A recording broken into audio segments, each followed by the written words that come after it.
Has a car ever launched with such undue expectation on its shoulders?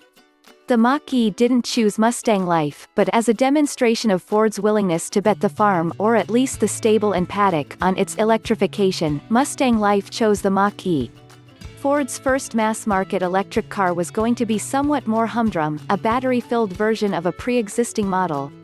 Instead, Ford tore up its plans, started afresh and took the giant leap of turning the Mustang name into a brand. It also spun the Mustang's Mach 1 name into Mach-E, for electric, and there we have it. Rewind 5 years, tell Ford executives their first electric car will be a Mustang SUV and hearts would have stopped, yet here we are. The Mach-E is clearly a member of the Mustang family with its recognizable front and rear lights, plus the complete lack of Ford badging anywhere on the vehicle. You can't criticize Ford for not going all in on the Mustangification of the Mach-E, even if that means bypassers unfamiliar with the galloping horse logo ask what on earth it is. But this was while driving in rural England. I suspect the reaction might well be different in the US.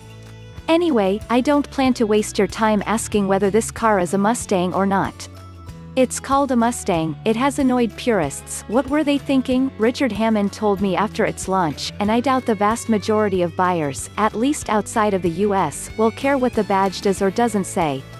Ford buyers will see the Mach-E in their local showroom and, first and foremost, they'll be interested in what it has to offer as the Blue Oval's first proper EV.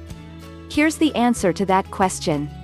Depending on specification, the Mach-E has a range of up to 379 miles in single-motor, rear-wheel drive configuration, and up to 335 miles if you opt for the pricier dual-motor, all-wheel drive example loaned for this review. Maximum power output is 346 PS, 341 horsepower, and the 0 to 62 miles per hour sprint is dispatched in as little as 5.1 seconds. The more potent GT model due out later in the year takes that down to 3.7 seconds.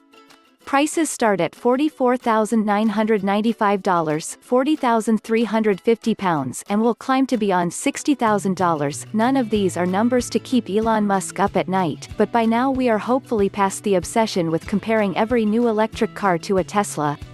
For what it's worth, the Mach-E is closest to the Model Y, but I suspect brand loyalty will play a major factor on both sides of that particular argument. Inside, the Mach-E features Ford's all-new Sync 4 infotainment system. This runs on a pair of digital displays with the central portrait-orientated touchscreen measuring a whopping 15.5 inches, and the letterbox-like driver display measuring 10.2 inches. Interestingly, the touchscreen has a rotary dial for controlling volume, complete with a power button at its center to switch off the radio or audio playback from your phone.